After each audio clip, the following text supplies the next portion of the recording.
belajar. Di kelas. So what should I do? Mungkin itu pertanyaan Bapak Ibu ya.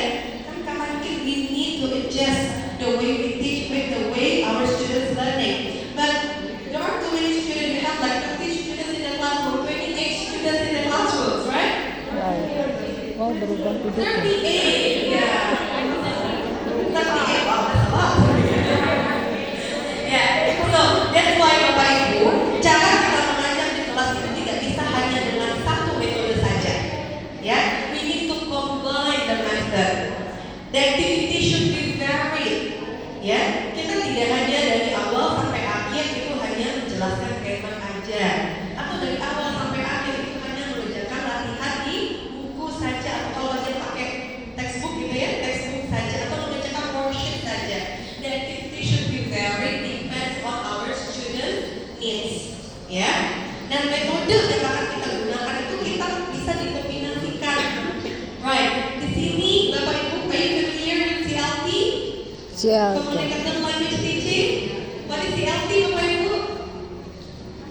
Not familiar for us. Metode yang menekankan kepada penggunaan bahasa secara fungsional. Benar ya Bapak Ibu ya? Bahwa mengajar bahasa itu harus menyerupai bagaimana bahasa itu dipelajari oleh Siswa. penutur asli. Benar.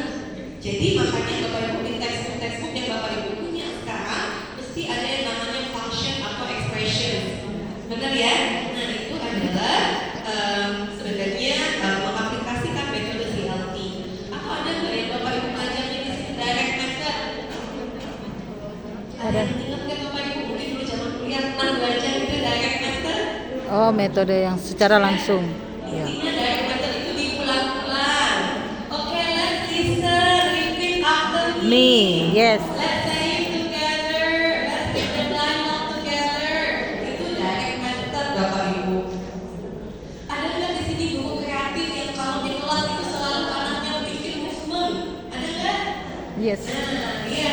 Ini ada juga itu Bapak Ibu menekankan kepada kinesthetic ya. Bapak Ibu mengedepankan student centered learning. Atau tadi saya beberapa kelas saya tempat observasi beberapa kelas istiqomah ada guru yang senang membuat group work. Ya, group work itu berarti lebih kekinian ya Bapak Ibu, student centered learning.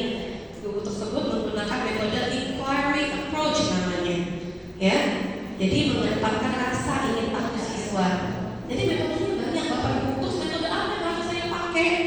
Ada lagi waktu itu dari saya pernah baca ya, saya waktu itu ke Medan satu sekolah itu semua guru semua mata pelajaran harus pakai scientific approach. Wah, saya bingung gimana ya scientific approach, kan saya nggak tahu bahasa gitu. Dan itu dari awal sampai akhir itu harus kelihatan scientific approach itu tidak bisa dipaksakan. Ya, it should be balanced sesuai dengan kebutuhan siswa. Ada kalanya kita harus pakai direct method, ada kalanya kita harus pakai CLT, ada kalanya kita harus pakai TPR. Bapak Ibu familiar dengan TPR? Iya. Total physical response ya, yang kalau ada di sini guru SD, TK, atau mungkin SMP juga masih pakai ya, yang menggunakan gerakan. Okay, so there are a lot of methods ya that we can use. Dan tidak ada, there is no single method, there is no single perfect method in the classrooms that fits all students. Okay, nah sekarang kita mau activity lagi dari Bapak Ibu nggak ngantuk kan jauh di sini tadi udah jauh ya. Naik lagi ke lantai 3. Nah saya nggak mau, saya di sini saya tidak mau menghina bobokan Bapak Ibu. So let's stand up Bapak Ibu. Bapak Ibu tadi mendapatkan Paper? dari Miss Hidayah. Yes. Setiap orang